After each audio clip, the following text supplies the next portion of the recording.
He seemed like just another quiet employee, punctual, polite, almost invisible. But something about him stirred his boss's curiosity. When she followed him after hours, what she uncovered wasn't just a secret. It was a hidden life that changed everything she thought she knew. Ellen Sanders had been managing corporate teams for over 2 decades, and if there was one thing she trusted, it was her instincts. They'd helped her navigate messy office politics, spot talent before HR even posted a job ad, and sense when something or someone wasn't what it seemed. That's why Simon Bell caught her attention. On paper, he was ideal, never late, never complained, always delivered work on time. But that was exactly the problem. He was too perfect. He never chatted in the break room, declined every happy hour invite, and didn't even personalize his cubicle. In a sea of corporate noise, Simon was total silence. And yet, in that silence, Ellen heard something she couldn't ignore. One Tuesday evening, as the office lights flickered off one by one, Ellen watched Simon slip out the side exit, not toward the parking garage, but toward the nearby bus stop. Her curiosity, which had been simmering for weeks, finally boiled over. That night, she followed him. What she discovered would unravel everything she thought she knew, not just about Simon, but about herself. Simon Bell arrived every morning at exactly 8:02 a.m. Not 8 o'clock, not 8:05. It was always 8:02, as though some internal metronome had been perfectly calibrated for routine. He wore muted colors, gray, navy, brown, and carried the same battered leather messenger bag that looked like it had seen more life than he let on. He nodded politely to the receptionist, took the back hallway to avoid the break room, and disappeared into his cubicle without leaving a ripple. To most people, Simon was forgettable. But Ellen Sanders wasn't most people. She noticed the little things, like how he never took vacation days, how he skipped the company holiday party without even a fabricated excuse, how he brought lunch from home in unbranded Tupperware, carefully packed, and how, on rainy days, he stared just a little too long out the office window, as if watching for something that wasn't there. He never initiated conversation. But he wasn't unfriendly, just ... contained. Some of the younger employees had nicknamed him the Ghost, not maliciously, just out of that youthful tendency to label what they don't understand. Ellen didn't laugh when she overheard them. She frowned. There was one moment that stayed with her. A Tuesday afternoon, Ellen had dropped a stack of reports near his desk. As she knelt to gather the papers, Simon bent down to help, and their hands touched. Just for a second. But in that second, she felt something, not romantic, not even intimate, just ... haunted. Like a man holding back an entire world he refused to show anyone. That night, while sipping her usual glass of red wine, Ellen stared out her window and whispered aloud what she'd been wondering for weeks. "Who are you really, Simon Bell?" And from that moment, she knew she wouldn't be able to let it go. Later that week, Ellen noticed a small rip in Simon's messenger begun through it. Just for a second, something glinted. It looked like a photograph, folded and worn from age. But before she could ask, he was gone. Ellen tried to dismiss the feeling. She really did. After all, she had budgets to review, reports to approve, and a quarterly meeting creeping up like a shadow at the end of the hallway. But the image of that photograph half seen through a tear in Simon's Baglingard, in her mind like a song stuck on repeat. By Thursday, the curiosity had grown roots. She found herself tracking when Simon took his lunch breaks, noticing how he always left at exactly the same time, returned without food, and seemed lighter afterward, not happier, just less burdened, as if whatever he did during that hour emptied something heavy inside him. That afternoon, she tried casually striking up a conversation near the coffee machine. "Hey, Simon, you always bring your lunch from home, right? Anything good today?" He smiled, polite, as always. "Leftover lasagna, nothing exciting," she chuckled. But something about his tone was often rehearsed. Ellen had been lied to enough times in her career to recognize when someone was guarding a truth with a bland half-answer. It was the verbal equivalent of wallpaper, safe, decorative, and completely hollow. That evening, the office emptied out slowly. Ellen stayed later than usual, pretending to be absorbed in emails, while watching Simon from the corner of her eye. As always, he packed his things precisely. No wasted movements, no goodbyes. Then, instead of heading to the parking structure like most employees, he slipped out through the emergency side door, the one that led to the street behind the building. Ellen stood up so fast, her chair nearly toppled. Against her better judgment, she followed, keeping a careful distance. She trailed Simon through the dusky streets of downtown Detroit. He didn't notice her all. If he did, he didn't show it. He moved with purpose, weaving through side roads, past closed storefronts and shuttered diners, until he reached a part of the city where the sidewalks cracked more than they held together. Ellen hesitated behind a rusted bus stop bench as Simon turned into an alley and disappeared behind a chain-link gate. She crept closer. On the other side, barely lit by a flickering street, was a small brick building with boarded-up windows and a crooked sign that read Safe Haven, Women's Shelter. Simon stepped inside without knocking. And Ellen stood frozen on the sidewalk, heart pounding not from fear, but from the sudden, overwhelming certainty that whatever he was hiding, it wasn't shameful, it was sacred. Ellen didn't go home that night, at least, not right away. She sat in her car across the street from the shelter, watching the building's dim exterior for over an hour. No one else came or went. The lights inside flickered once, then steadied, casting long shadows across the cracked pavement. She couldn't explain it, not even to herself. This wasn't some corporate investigation. There was no policy being violated, no misconduct. Just a quiet man with a private life he clearly didn't want anyone to know about. But Ellen's gut told her something rare was happening here, something that went beyond the office curiosity. The next evening, she followed him again. This time, she came earlier, parked 2 blocks away, and approached the building on foot. A soft, almost unnoticeable hum drifted from the shelter's windows. Music, not a radio, not a recording, human voices, singing, carefully. She peered through a narrow crack in the boarded glass. Inside, the room was bare but warm. String lights hung like vines from the ceiling, casting a soft amber glow. A semicircle of chairs held a small group of women, some young, some older, all visibly worn by life. They weren't just singing, they were practicing, harmonizing. And standing in front of them, conducting with quiet intensity, was Simon Bell. Ellen's breath caught. He was transformed, no longer the stooped, quiet man who padded silently through office hallways. Here, he moved with confidence, voice steady, hands expressive. He smiled, not the polite smile he wore at work, but something real, rooted. Every woman in that room watched him like he was holding them together. One of them, a girl who looked barely 20, faltered on a note and began to cry. Simon stepped forward, rested a hand on her shoulder, and knelt to speak to her, not scolding, not correcting, just listening. Ellen couldn't hear the words, but she saw the girl nod slowly. Then, wiping her eyes, she sang again, this time stronger. Ellen backed away from the window, overwhelmed. He wasn't hiding something awful, he was protecting something beautiful. And suddenly, she felt ashamed, like she'd trespassed on sacred ground without permission. She turned to leave, but as she reached the corner, she heard footsteps behind her. A voice, low and even, cut through the night air. "You shouldn't be here." She turned slowly to find Simon standing a few feet away, his expression unreadable in the dim light. For the first time, he looked directly at her, not through her, not past her, straight at her. Ellen stood frozen, one foot on the sidewalk, the other still rooted in that alleyway of truth. She opened her mouth to speak, but nothing came. The confidence she wielded in boardrooms dissolved under Simon's quiet gaze. "I didn't mean to intrude," she said finally, her voice hushed. Simon looked past her, toward the shelter's window. "They've been through enough," he said. "They don't need more eyes on them." His tone wasn't angry. It was protective, heavy. It told her everything and nothing at once. "I know," she whispered. "I just, I didn't expect any of this." He nodded once, as if that answer was both fair and irrelevant. "Why were you following me?" Ellen hesitated. "You just seemed like there was more to you. Something you weren't saying. I guess I let that get the best of me." Simon studied her for a long moment, then sighed. "Most people don't notice. I prefer it that way." She didn't ask any more questions. Not that night. She turned, walked to her car, and drove home, in silence, her thoughts louder than ever.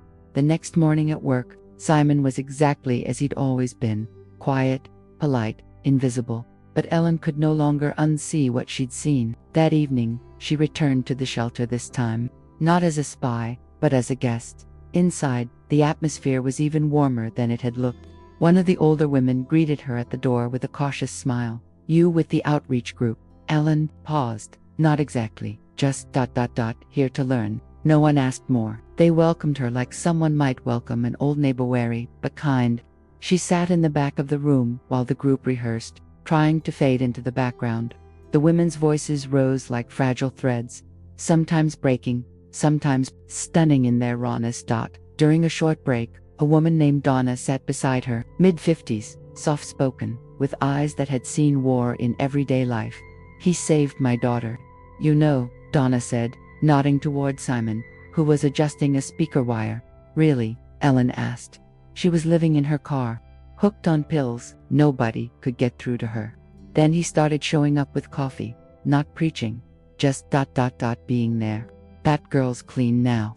Singing again. Ellen glanced at Simon, who was laughing with one of the girls, an easy, rare laugh that softened every edge of his normally distant persona. And in that moment, something shifted inside Ellen. The man she had once dismissed as just an employee had more influence, more purpose than anyone in her executive circle. She began to realize that what he did from 9 to 5 was just the shell. This dimly lit room of broken voices finding strength again was the core. Ellen returned to the shelter several times over the next 2 weeks, but always quietly, always in the back. She didn't speak much, just listened. She heard harmonies being built from scratch, laughter layered over pain, and the occasional sharp silence when someone couldn't go on. It wasn't a choir in the traditional sense, it was something messier, truer, healing, disguised as music. Simon never acknowledged her presence directly, but he saw her, and something in his posture softened, as if her consistent return earned a kind of silent permission. One evening, after rehearsal ended, Ellen stayed behind to help stack chairs. A younger woman, barely 21, with close-cropped hair and tired eyes approached her. "You work with Simon, right?" Ellen nodded. "He ever tell you why he comes here?" "No," Ellen said, careful not to reveal how little she actually knew. The girl shrugged. "Didn't think so. He never talks about himself. Not even with us." That comment lingered long after Ellen left. On her way home, curiosity tugged at her again, this time not from suspicion, but from a growing need to understand the full picture. Why would a man so closed off give so much to strangers? The next morning, she pulled up his employee file. It wasn't something she usually did without reason, but technically, she was still his boss. The record was shockingly bare. No social media, a previous address in Flint, a degree from a community college, no emergency contact. She typed his name into a search engine and found almost nothing until one article, buried behind paywall, and years blinked into view. A local paper, just a paragraph. Tragedy in Genesee County. Teen girl, 17, reported missing after leaving community center. Family pleads for information. The photo was grainy, but Ellen's breath caught. The girl in the image, same angular jaw, same eyes, had to be related to Simon, a sister, cousin. The resemblance was too sharp to ignore. And there it was, beneath the surface, the first crack in his armor. She clicked the image and stared at it for a long time. Simon Bell wasn't just building something inside that shelter. He was rebuilding something he'd lost. Ellen waited until the next rehearsal to speak with him. She watched the women file out of the room, their voices trailing off into the cool night, then stepped forward before Simon could vanish into the shadows like he always did. "Simon," she called softly. He paused mid-motion, holding a folding chair under one arm. His expression didn't change, but his eyes said everything: resigned, wary, alert. "I saw the article," Ellen said gently, "about the girl from Flint." A silence fell between them, heavy and still. "You shouldn't have done that," he said after a beat, his voice low, tired. "I know," she admitted, "but I couldn't stop thinking about it, about you. About why someone like you would pour himself into this place and still show up at a desk every morning like none of it mattered." He didn't answer immediately. Instead, he looked around, the room, the scuffed walls, the hand-painted signs, the mismatched chairs. "I grew up near here," he said finally. "My sister Jordan, she was music. She could sing before she could talk. This was the kind of place she should have had. But she didn't. So now, it's here for someone else." Ellen felt a knot form in her throat. Did they ever find her? Simon shook his head. "She disappeared after school one day. Police said she probably ran away. Drugs, maybe. But she was scared of the dark. She never would have just left. He sat down in the nearest chair, his back hunched forward, elbows on knees. She used to say music was the only thing that made her feel real. When she vanished, it felt like the sound left the world, like everything went quiet. Ellen sat beside him. "And this place?" she asked. He nodded. "It's not justice, it's not closure, but it's something. And for the women who come here, it's everything." For a long time, they didn't speak. The only sound was the quiet hum of a broken ceiling fan and the memory of a girl who once sang herself into being. Then Simon turned to her, more vulnerable than she'd ever seen him. "Why do you keep coming?" Ellen met his gaze. "Because you reminded me that not everything that matters comes with a title or a paycheck. And because I think I needed to see someone who hadn't given up." He looked down, then back up. "Neither did she. That's what kills me." The next morning, Ellen couldn't concentrate at work. Her mind kept drifting back to Simon's voice in that empty shelter. The way he spoke about his sister, not like she was gone, but like she was still just out of reach, somewhere waiting to be found. That night, after a long walk through her neighborhood and 2 cups of decaf that did nothing to calm her restlessness, she made a decision. She reached out to an old friend, Grace Mendez, a retired local journalist who used to specialize in missing persons and community stories no one else cared to write. "You're calling about Jordan Bell, aren't you?" Grace said before Ellen could explain. That stunned her. "You know about her?" Ellen asked.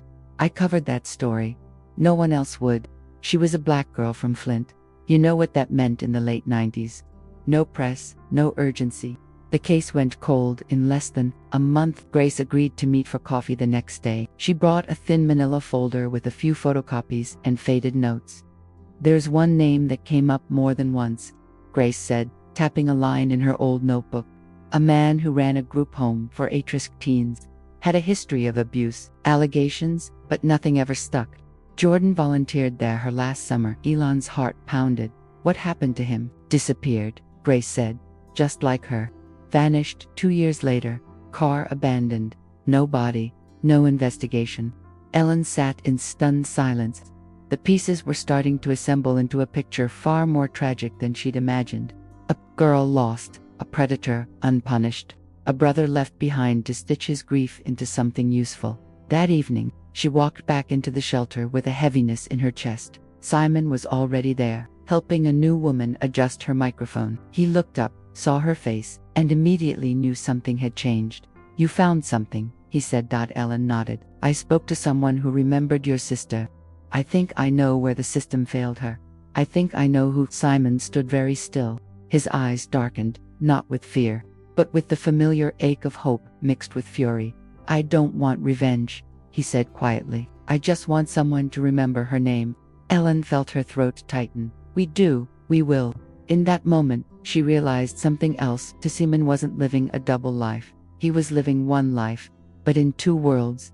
News of Elon's involvement at the shelter began to ripple through the office, though no one spoke of it directly. There were sideways glances, knowing smiles, and the occasional whispered, "Did you hear?" She didn't care. For the first time in years, the corporate ladder felt meaningless compared to what was unfolding in that modest brick building across town. One afternoon, as Ellen sorted through a stack of grant proposals at her desk, Simon knocked on her office door. "Got a minute?" he asked. She motioned him in, and he sat down, his expression unreadable. "I've been thinking," he began, "about everything. About Jordan. About this place we've built." Ellen closed the folder in front of her. "Go on." "I got asked to speak at the city's Community Healing Summit next month. They want someone from Safe Haven to represent the women, the work, and me." Ellen raised her eyebrows. "That's amazing. You should do it." Simon shook his head. "They want me to talk about Jordan, about what happened. Not just the shelter stuff, but the whole story. The pain, the loss, the truth." Ellen saw the fear flicker behind his calm. Not fear of attention, but of exposure, of opening a wound he'd only ever let bleed in private. "You don't owe anyone your trauma," she said gently. "But your voice, that might be exactly what someone else needs to hear." He nodded slowly. "I know. It's just, If I tell it, I want to tell it right. Not sanitized. Not simplified." Ellen reached into her drawer and pulled out the manila folder Grace had given her. She slid it across the desk. Then, start here, she said. Tell the story they buried. Tell the one Jordan never got to finish. Simon stared at the folder, then looked back at her. You believe in this? I believe in you, she said, her voice steady. And I believe stories like hers deserve to be loud. He left her office with the folder in hand. That night, at the shelter, he didn't lead rehearsal. He just sat with the women and listened. Then, without a cue, he stood and began to speak, not as a mentor, not as a savior, but as a brother, telling the story of a girl who once loved to sing and never got her final verse. The auditorium was small, tucked inside a downtown community center with cracked tile floors and dim lighting. Folding chairs lined up in uneven rows, the smell of coffee and nervous energy hanging in the air. Ellen sat in the second row, hands folded tightly in her lap. The room wasn't packed, but it didn't need to be. The right people were here. Simon stood behind the podium, no notes, no prepared speech, just him. After a long pause, he began, My name is Simon Bell. I work in an office by day, and by night I lead a choir at a women's shelter in Detroit, but that's not where this story starts. He told them about Jordan, about the summers filled with cassette tapes and kitchen concerts, about the group home, the night she didn't come home, the silence that followed. He didn't cry. His voice only cracked once when he described the moment he realized no one was coming to find her but him. Ellen watched the audience lean forward, caught in the quiet power of a man who'd spent his life giving others a voice, finally using his own. When he finished, there was no applause, just silence. Deep, raw, reverent. Then, a single woman stood up, Donna, one of the first women Ellen had met at the shelter. She clapped once, then again, and the rest followed, slow, steady, rising like a heartbeat. Afterward, people approached Simon, not out of pity, but gratitude. They shared stories, hugs, names.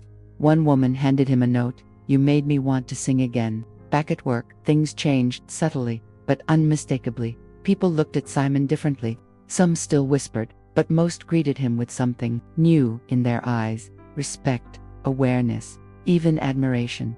Ellen, too, changed.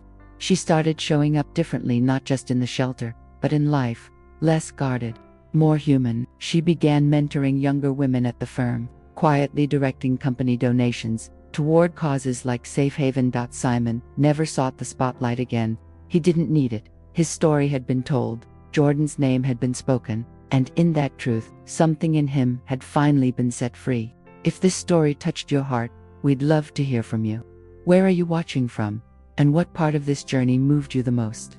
Subscribe to the channel and share your thoughts in the comments. Your voice matters more than you know.